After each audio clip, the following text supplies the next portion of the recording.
Dans le département de l'Hérault, la restauration scolaire doit fournir 25 000 repas par jour aux collégiens et encadrants des 54 collèges, à travers un réseau de 5 unités de production culinaire. Visite commentée à la rencontre des logisticiens, gestionnaires, cuisiniers, livreurs, personnel d'entretien. Un univers de savoir-faire et de saveurs pour une restauration collective marquée par une volonté, la haute qualité alimentaire, c'est-à-dire basée sur l'hygiène, les productions locales, l'équilibre nutritionnel de l'ensemble des collégiens, à l'âge particulièrement complexe de l'adolescence. La visite des cuisines, la découverte des techniques culinaires, la liaison froide, la gestion des stocks, la sécurité alimentaire laissent peu à peu la place aux questions d'harmonisation des repas, de sensibilisation citoyenne au gaspillage et surtout au plaisir partagé de la découverte gustative à travers l'accompagnement éducatif, ici partie intégrante du processus. Il est important à un moment donné de livrer des messages éducatifs qui sont de l'ordre, je dirais, de l'équilibre alimentaire, ce qui n'est pas toujours bien compris à la fois par les élèves et les parents, qui considèrent qu'on peut faire à l'échelle de 600 élèves, ce qui est notre cas, ce qu'ils peuvent peut-être eux faire à l'échelle d'une famille de 4 ou 6 personnes. Je crois qu'à l'école, d'une manière générale, on véhicule beaucoup de représentations, des a priori, en particulier sur la restauration scolaire, selon laquelle la cantine c'est mauvais. Or, on s'aperçoit que depuis au moins les années 2000, avec certaines prises en considération, on fait très très attention, c'est-à-dire que le département, les établissements scolaires sont soumis à une rigueur très importante qui font qu'on ne peut pas cuisiner comme on cuisine à la maison. De toute manière, la démarche de la restauration scolaire, de la restauration à grande échelle, sera différente. Pour autant, elle intègre un haut degré de qualité.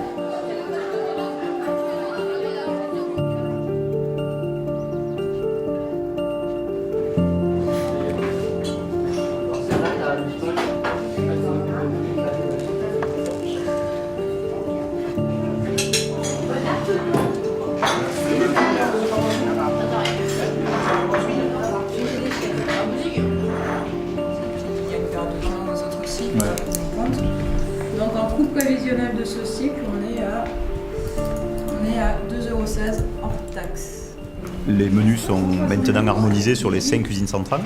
On est en train là de voir justement ce qu'il faut enlever, ce qu'il faut rajouter en fonction de la saisonnalité, en fonction des moyens de fabrication et des produits qu'on trouve sur le marché. On fait attention à notre coefficient de produits bio et on essaie avec tout ça de faire un menu cohérent qui soit du goût des enfants et qui soit en phase avec la saison. On a le prix de revient de notre plat, ça nous donne un coût moyen et avec ça, on essaie de jongler pour arriver à rester dans notre budget imparti. Alors, je repasse en revue le menu. Donc, tomate mozzarella, melon jaune, pousses de soja au surimi, poisson filet meunière au citron, pommes de terre allumettes fraîches, frites et pommes de terre allumettes fraîches, pommes de terre boulangères, fromage boursin nature individuelle, fromage camembert, donc ce qui a été modifié, pommes crispy et kiwi bio. Donc pour le 11 mai, pas de souci particulier. Le goût des adultes n'est pas forcément le même que les enfants. Et après, on a de grosses surprises et de grosses différences entre ce que moi j'aime et ce que les adultes aiment et ce que les enfants aiment eux. Donc c'est normal, c'est même très important d'essayer d'aller chercher ce que les enfants préfèrent, tout en restant diététiquement dans un menu correct, évidemment. Mais il faut changer la recette de la tapenade parce que les enfants la trouvaient trop chargée en anchois. Et ils ne la mangeaient pas. Donc au-delà du nombre. Ouais. En plus, elle a un défaut, parce que je l'ai constaté dans 2 établissements, c'est qu'elle nappe pas les légumes. Elle ne colle pas aux légumes. On revoit tous les cycles de menus, tous les menus.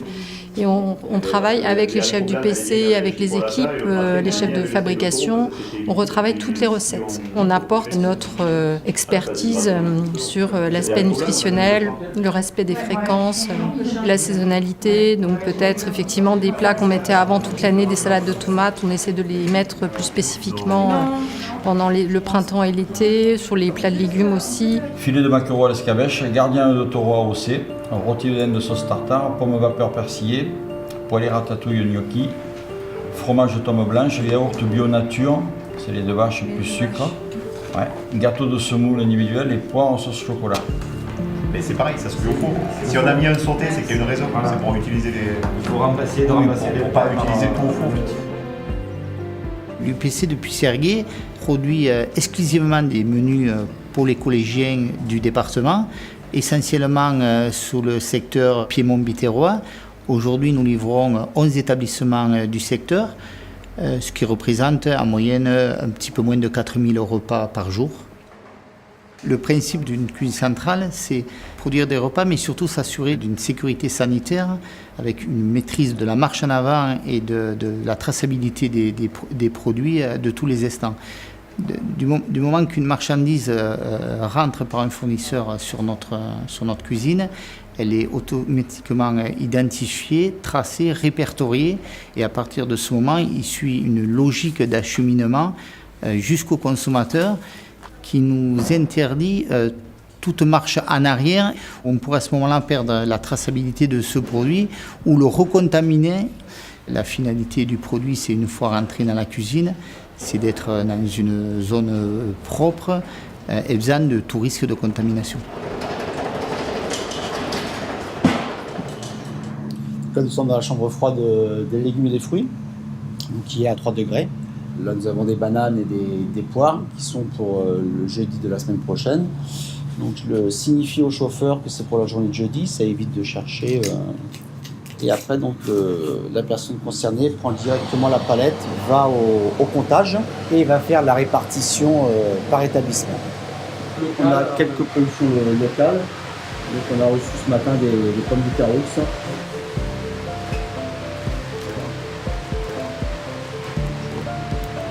Vont être en consommation début de semaine prochaine, distribués vendredi dans les collèges.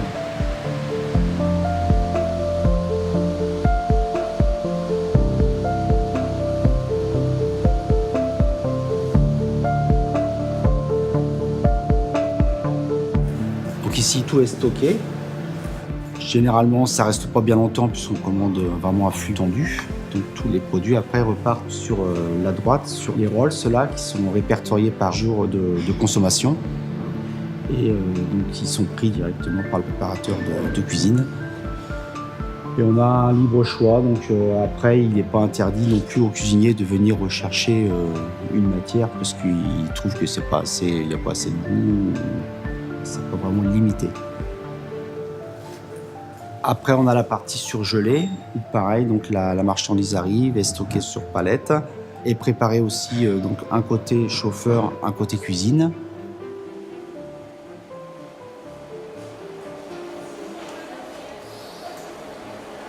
J'ai en charge la cuisine, la production journalière des menus. Donc là, aujourd'hui, on produit là une garniture, comme vous voyez, le risotto carotte. La particularité de cette recette, c'est qu'elle a été élaborée par des élèves avec notre cellule qualité. C'est une recette à base de riz, de crème, de carottes, donc assez riche, qui plaît aux enfants. Donc pour nous, c'est des bonnes recettes. C'est un petit mélange de riz, carottes, légumes. Faut y mettre du cœur. Y mettre du cœur et voilà, et des ingrédients qui arrivent à consommer. Des fois peut-être pas chez eux, mais ils adorent. Là, c'est les échalotes avec l'oignon qu'on va faire revenir un tout petit peu avec l'huile d'olive. Et en fait, on va préparer la sauce pour les 3 fournées de sèche. C'est sûr que la particularité, vu les quantités, là on est sur à peu près 300 kg de sèche. On ne va pas la faire traditionnellement comme on peut la faire sur le bassin de Sète.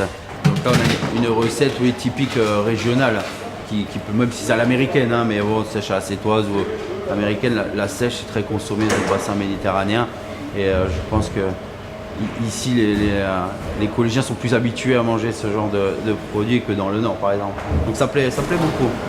En fait, du coup, on va faire à peu près 140 litres de sauce parce qu'on sait qu'il y a environ 1 litre de sauce qui ira dans chaque barquette. Donc vu que là on fait la sauce pour toutes les fournées, on fait tout d'un coup. J'étais cuisinier dans une cuisine qui faisait 6 mètres carrés, donc ce qui change c'est les proportions, c'est l'organisation qui change. Après honnêtement c'est les mêmes produits qu'on travaille, c'est juste qu'on a des bains-maries de 200 litres au lieu d'avoir des marmites de 30 litres. On cuisine avec le même principe que quand j'étais en traditionnel, c'est-à-dire que les gens se régalent en mangeant et voilà quoi. On va y ajouter la crème.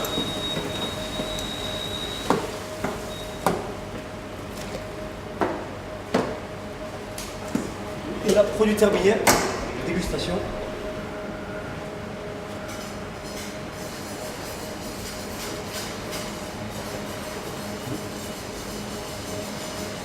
Produit assez assaisonné, très crémeux.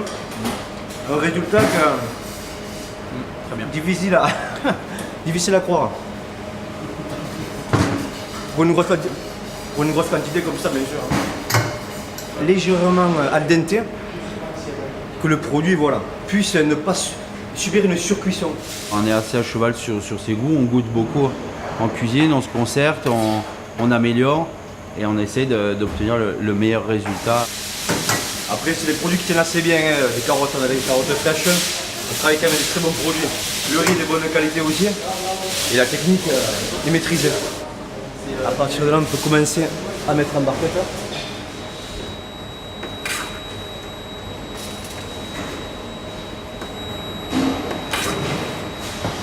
Voilà, vous pouvez voir qu'il reste toujours un petit peu de bouillon dans la barquette, tant que le produit sèche. Alors du coup, on va contrôler notre produit en prenant la température en fin de cuisson, voilà, en sachant qu'il est refroidi, qu'il a perdu un peu de degrés. Mais bon, on reste toujours dans les moyennes de 60 en refroidissement. Hein. Le produit dépasse beaucoup plus. Juste avant d'envoyer la cellule, voilà, là on repère qu'il atteint 60 degrés 5. On va effectuer un plat témoin pour le laboratoire, directement, voilà, qu'on prélève sur le produit terminé, fini, avant bien sûr refroidissement.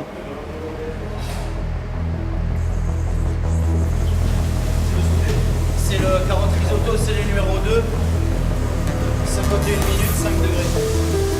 Le refroidissement, il y a des normes. Il nous faut qu'en moins de 2 heures, on arrive en dessous de 10 degrés. Donc, on est rythmé par ces procédures.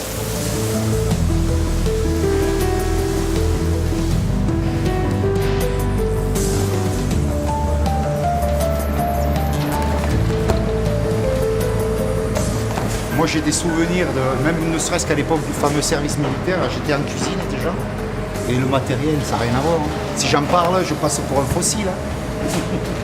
Là, nous on tournait au gaz, ici tourne l'électricité, l'induction, tout le matériel est à la pointe. Hein. Les cellules, les sauteuses, les bains-maries. Je pense qu'on ne peut pas faire mieux. La production est nickel, les produits sont parfaits.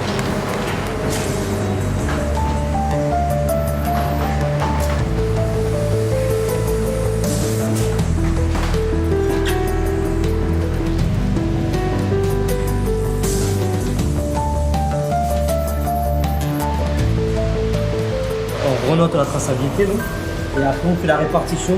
Je sais marqué, comme là au vrac, 9 sachets. Donc on sait qu'il nous faut 9 boîtes qu'on va répartir dedans. Après les salades c'est pareil, tout est noté en fait.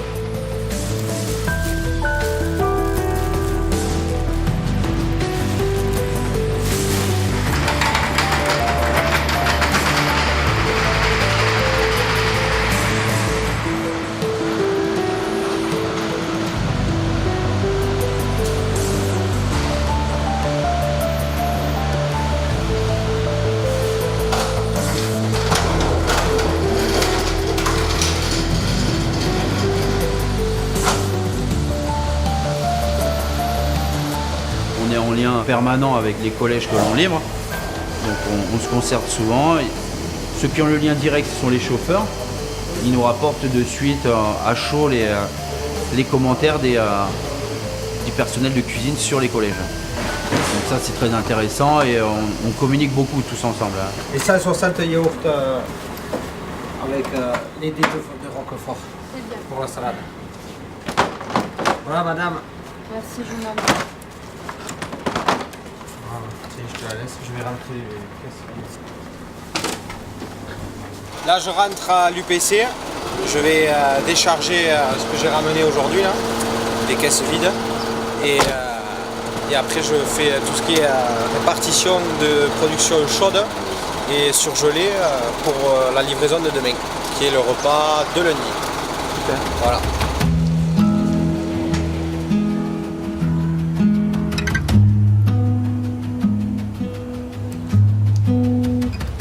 Le matin, j'arrive pour 6 heures. Je me mets en tenue de travail. Ensuite, j'ai la livraison de l'UPC. On vérifie toutes les barquettes, les températures. Ensuite, une fois que le livreur est parti, je commence à préparer mes entrées du jour. Mes salades. Aujourd'hui, il y a du concombre surimi, des salades strasbourgeoises. Donc, je prépare tout ça de 6h à 8h environ. À 8h, j'attaque mes préparations des desserts. Si c'est des îles flottantes, c'est à moi de préparer, laver les fruits, préparer les yaourts, couper le fromage. Ensuite, à partir de 9h30, je commence à faire le réchauffage des plats, que je laisse 45 minutes.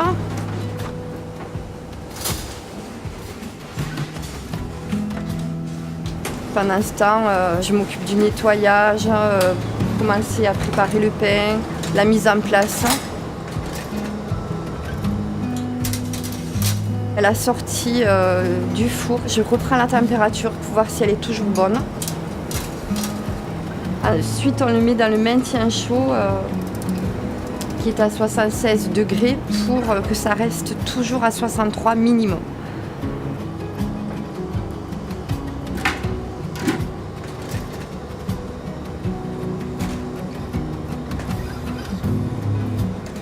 Je gère 280 repas toute seule. C'est moi qui m'occupe aussi de faire les commandes à l'UPC le mercredi, parce qu'il y a beaucoup de papiers aussi à faire. Toutes les traçabilités, les relevés de température.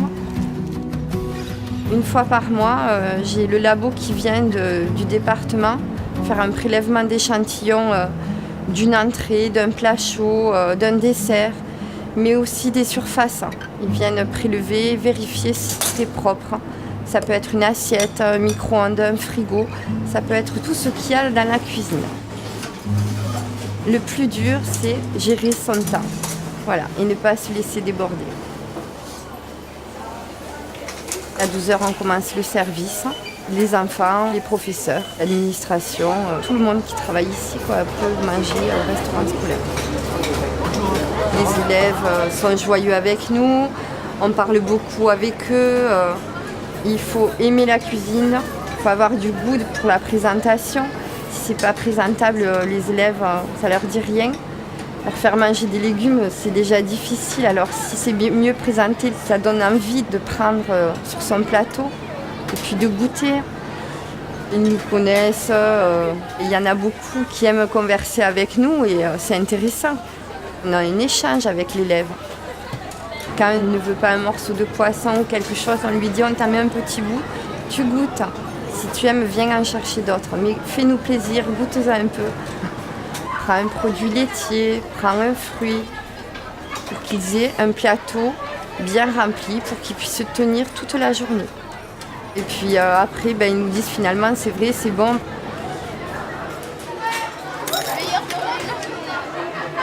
C'est cool. Moi j'aime bien, après on est tous ensemble, même si on n'est pas dans la même classe, on peut se retrouver, c'est égal. Le fameux moment convivial, on est tous là, on mange bien, enfin, ça dépend des jours. Aujourd'hui c'est bon donc ça va. Et tous les jours les salades, ça c'est cool, parce que j'aime les salades. Il y a beaucoup de choix. Oui. Il y a au moins 2 choix par plat. Il y a 2 plats, 2 entrées, 2 desserts. Vous avez un redemandé peut-être? Oui, au rab après. Oui, après il y a le rab et on peut tourner. Mais moi c'est tous les jours le rab. Moi j'y vais tous les jours aussi. Et aujourd'hui vous avez faim? On va attendre le rab aujourd'hui aussi. Suivant ce qu'il y a au menu, on sait ce qu'on va donner et ce qui partira pas. Les légumes, les enfants, il y en a beaucoup qui sont réticents. Donc là, on commande un petit peu moins. Après, on invite les élèves à venir récupérer une autre assiette. On leur met un surplus en produits laitiers, en fruits, en plats chauds, tout ce qui reste. Même pendant le service, il y a des élèves qui nous disent je peux en avoir plus, et bien on lui sert un peu plus.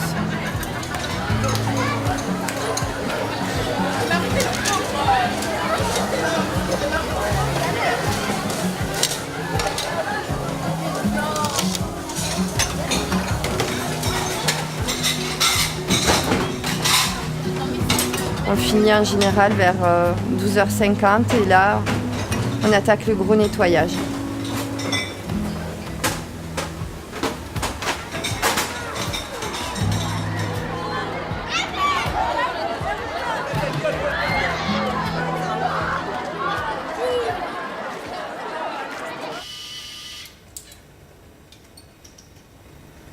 On va pouvoir vérifier avec les aliments les pratiques culinaires des techniciens UPC ou bien des collèges. Et avec les dispositifs de contrôle de surface, on va pouvoir vérifier la qualité du nettoyage qui est réalisé dans les établissements. La majorité de la sécurité alimentaire se fait au niveau de l'UPC puisque c'est eux qui vont manipuler les produits. Donc effectivement, le nombre de prélèvements est plus élevé à l'UPC, qui va aussi produire un beaucoup plus gros volume de produits alimentaires que dans les collèges où effectivement on est vraiment au bout de la chaîne et où on a un nombre de repas servis qui, même s'il peut être élevé, on a certains collèges qui servent plus de 700 repas par jour, est quand même moins élevé qu'une UPC qui va fabriquer 7000 repas jour. Mes collègues techniciennes vont préparer à partir des plats cuisinés un bouillon dans lequel on va ensuite rechercher la présence de certains germes qu'on aura choisis auparavant. On incube ensuite sur des boîtes de pétri en mettant tout ça dans des étuves.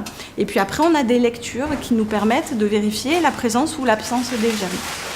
On va, si les résultats sont non conformes, s'interroger avec les personnes qui ont manipulé les produits, que ce soit l'UPC ou que ce soit le collège, à quel moment il y a pu y avoir le petit accident qui a fait basculer le résultat d'analyse de conforme à non conforme.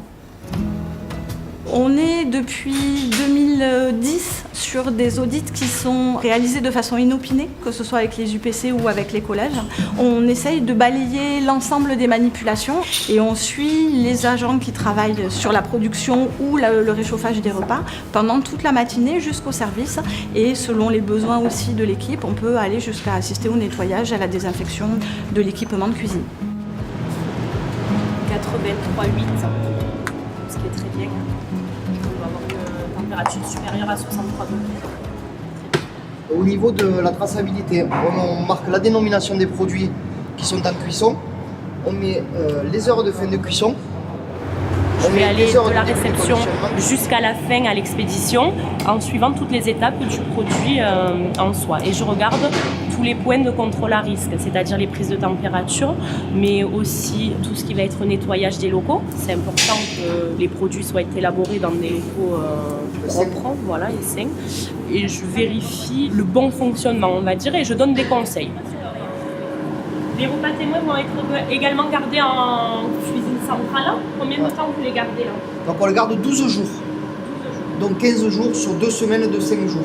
Voilà. Vous pouvez m'expliquer là le fonctionnement? À la suite de cet audit, je réalise un compte rendu qui va être envoyé aux établissements. Les remarques observées, tout ce qui va être référence réglementaire liée à ces remarques, le risque que ça engendre et les propositions. Donc il y a vraiment 2 actions différentes menées dans les UPC et les collèges du département par le laboratoire. Donc il y a tout ce qui est autocontrôle microbiologique sur les échantillons avec les contrôles de surface et les analyses alimentaires. Et il va y avoir également tout ce qui est audit et formation.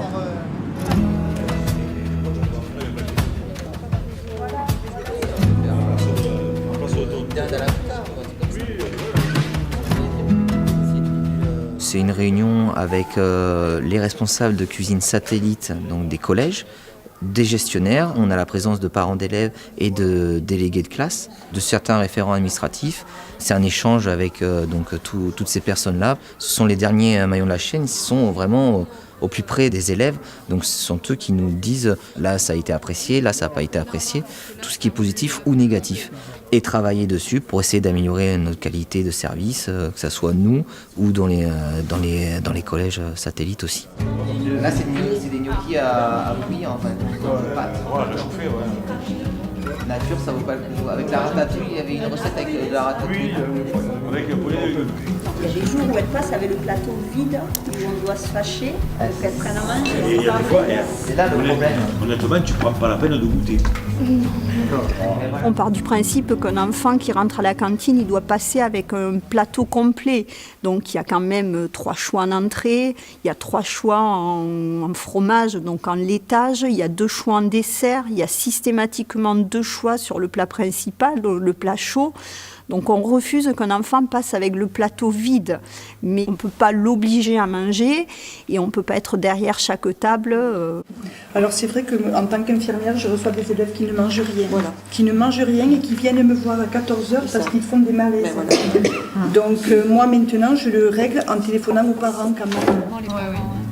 Il faut que les parents viennent dans les établissements scolaires, il faut qu'ils se rendent compte qu'il y a des cuisiniers qui s'impliquent, alors depuis les préparations en UPC, parce qu'ils élaborent les recettes, mais dans les établissements, il y a quand même nos cuisiniers aussi. Tapenade, c'est la fameuse recette qui a changé. Chipolata grillé sauce tomate, steak de taureau, haricots blancs au jus, gratin de chou-fleur, fromage petit Louis coque, yaourt bio nature lait de vache, compote de pommes, poire, biscuits, pêche au caramel, amande grillée. Alors du coup, quand est-ce qu'on touche? Est-ce qu'on touche qu'avec les mains ou est-ce qu'il y a d'autres parties du corps avec lesquelles? Avec la bouche. Vous êtes au-delà de la texture, vous êtes déjà, effectivement, vous avez déjà l'aliment dans la bouche et vous allez me dire ce que vous ressentez. Ok? Plein de choses, ouais. C'est quand même assez difficile. Ah mais après le fromage... Après le fromage, c'est sûr que je te mange comme ça dès le matin. Ah ouais, c'est terrible ce qu'on vous fait faire. Hein. Ils sont vraiment dégueulasses. Ils sont avec de la tomate. Vous m'avez parlé de sucré, vous m'avez parlé d'acide, vous m'avez parlé de salé, l'amer. Donc qu'est-ce que c'est? Comment on les appelle quand on dit c'est amer? On a réussi à reconnaître des saveurs. Donc on a plusieurs saveurs, on en connaît 5 en fait, on en détermine 5. Ce qu'on va faire là, c'est qu'on va préparer quelques petites recettes. Donc aujourd'hui, on a choisi le petit pois. Donc un houmous. C'est quoi le houmous? Est-ce qu'il y en a qui connaissent? Oui. C'est super bon. C'est super bon. C'est super bon. Ça, c'est sûr. Je sais pas comment l'expliquer, mais... Et c'est fait à base de quoi, le mousse à la base? Vous savez ou pas? Oui, ça, en fait, c'est fait à base de pois chiches. Des pois chiches, on les mixe et après on va les sur les parties. Voilà. Donc du coup, on va faire une variante. Aujourd'hui, on vous propose un houmous de petits pois. Moi, ce que j'ai appris aujourd'hui, c'est que manger, voir et toucher, c'était important. Enfin, pour manger, je ne savais pas.